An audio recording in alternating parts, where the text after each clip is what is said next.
My name is Ian Smith. I'm generally regarded as a bit of a rebel. I was the youngest person ever to go into the Rhodesian Parliament. I was 29 years old,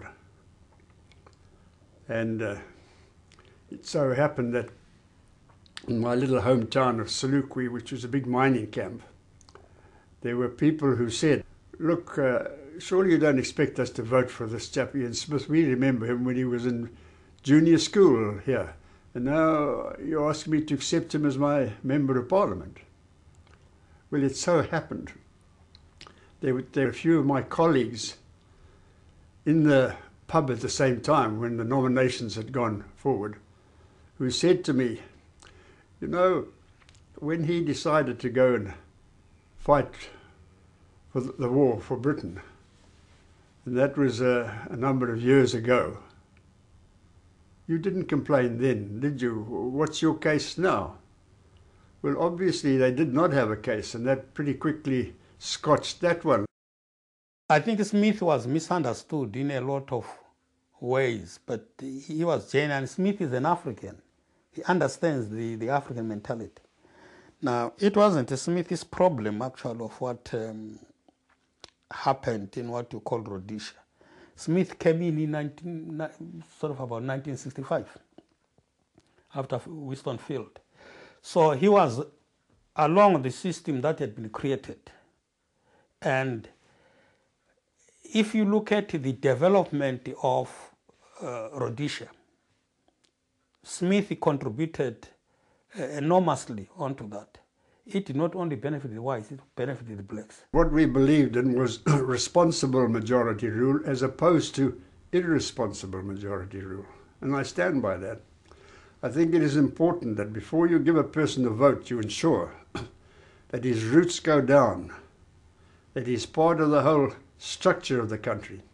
So I stand by what I've said, and I think we can substantiate the fact that the things we did were to the benefit of the black people of our country, more so than anybody else.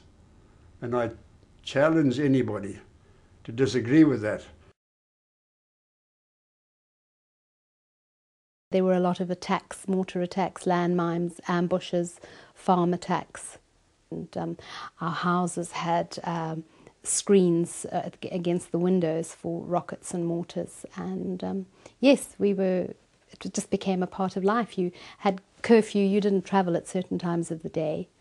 You waited for the army to clear the roads first, the farm roads first, before you went down them for landmines.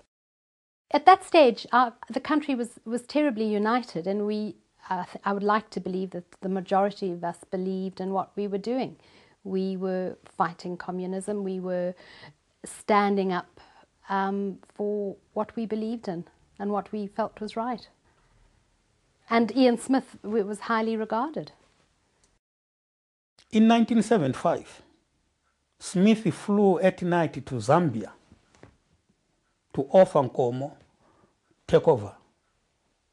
At that time, the fighting wasn't intense. He sort of said, you take over, we shall support you. Then Nkomo said, I have to bring Mugabe. I don't want to leave Mugabe out. He is going to cause problems for us. He has to come back. Smith said, that's fine. You have to talk. But you take over. That was 1975. And the idea then was put to the Nigerians. Obasanjo was a military ruler in sort of Ghana, in Nigeria at that time. Now, the message was taken to him. The Nigerians agreed. Kaunda, who was sort of Zambia, agreed. But Nyerere refused, because Nyerere wanted Mugabe. So it was Mugabe and Nyerere that refused.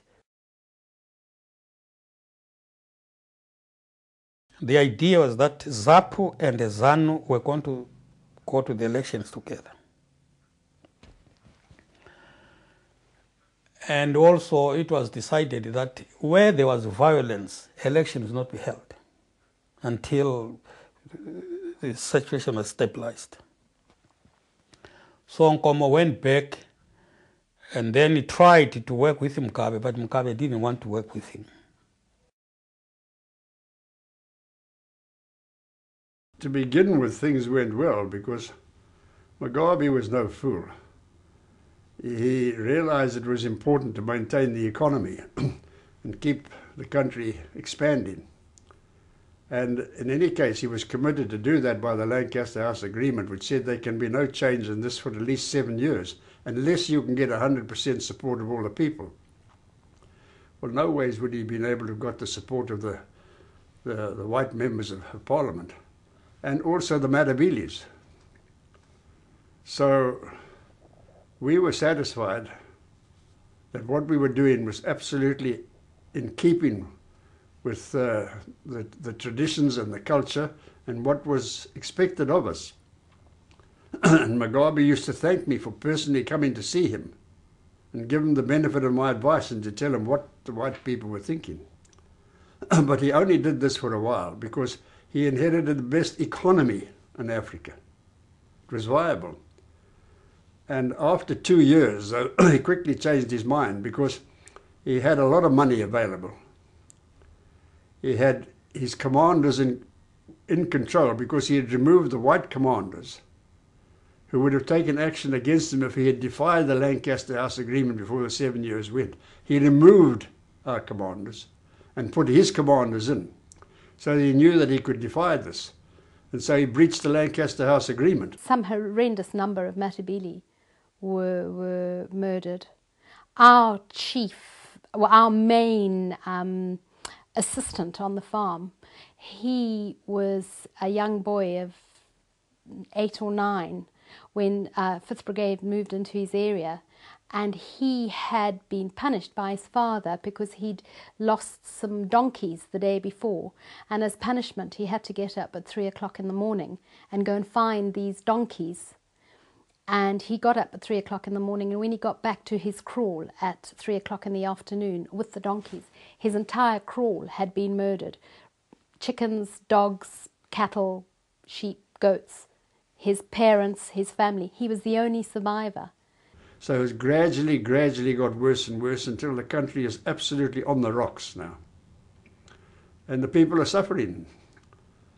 And this is our hope, that because so many people are suffering, so many people have been persecuted and have been told, get into line or else.